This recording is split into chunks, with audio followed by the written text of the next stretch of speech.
This recording is to go over the activity named Mitosis versus Meiosis graphic organizer. This activity is a Venn diagram that not only helps us go over the similarities between mitosis and meiosis, but also the differences between mitosis and meiosis. On your Google Cloud assignment, you have a Venn diagram, and then on the second slide, you have a word bank that I am actually going to write out by hand on this document that I'm sharing here. So to start out with, the things I'd like to help you with are to first identify what do these two things have in common from that word bank. Well, both involve chromosomes and DNA.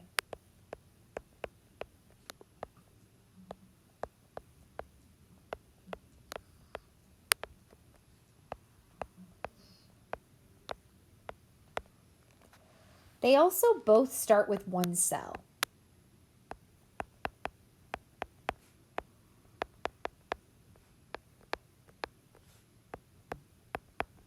And lastly, both are a type of cell division, but they occur in different types of cell.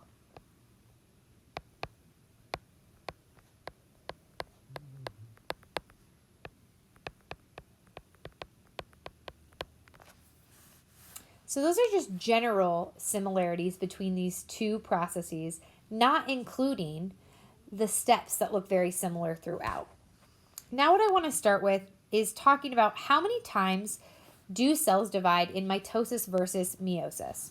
In mitosis, there is one cell division. In meiosis, there are two cell divisions.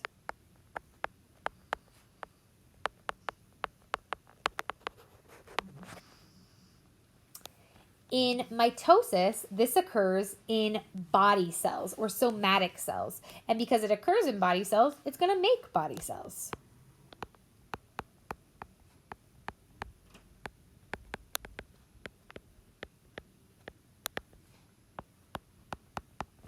In meiosis, this happens in a very specific type of cell. Mitosis, body cells can include hair cells, skin cells, blood cells. In meiosis, these happen in gametes, or highly specialized cells like your sperm and eggs.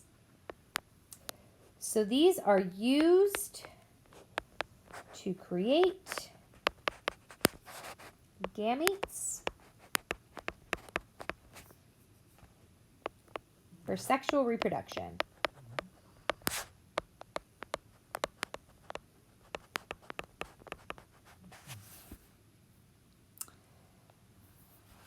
Another really important thing to talk about with mitosis in relationship to the somatic cells is mitosis is what allows you to grow from as small as you were when you were an infant to as large as you are now as a high schooler.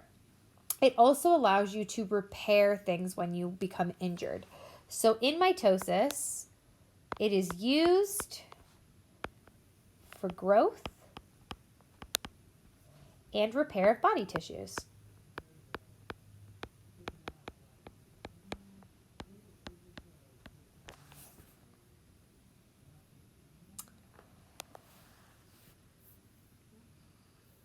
In mitosis, we start with one cell, but we make two daughter cells. So we create two daughter cells. In meiosis, we're going to go through two cell divisions. So in the first cell division, we're going to have that one cell, and we're going to divide into two cells. And then in that second division, those two cells are going to divide into four cells. So as a result, we create four daughter cells.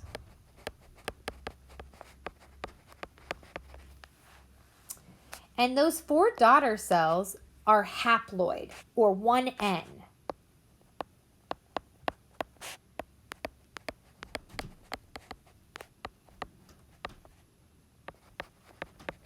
In mitosis, we're going to have two daughter cells, and those daughter cells are going to be diploid, or 2N.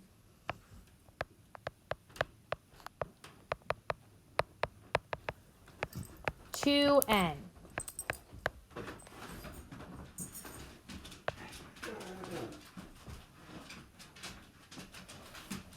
The difference between these are in mitosis with those two cells, those two daughter cells are going to be identical to one another. The resulting cells are identical. In meiosis, those resulting cells are not identical, and each one of those different 4 cells are going to be unique from one another. This is how your brother, even though he has the same mother and father, could have a different color of hair or a slightly different nose.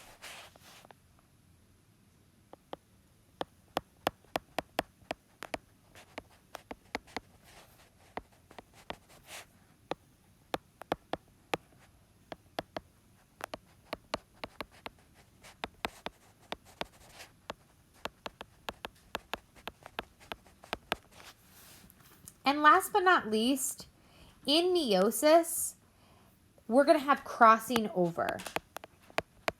And that's that exchange of genetic information. Crossing over occurs and tetrads form.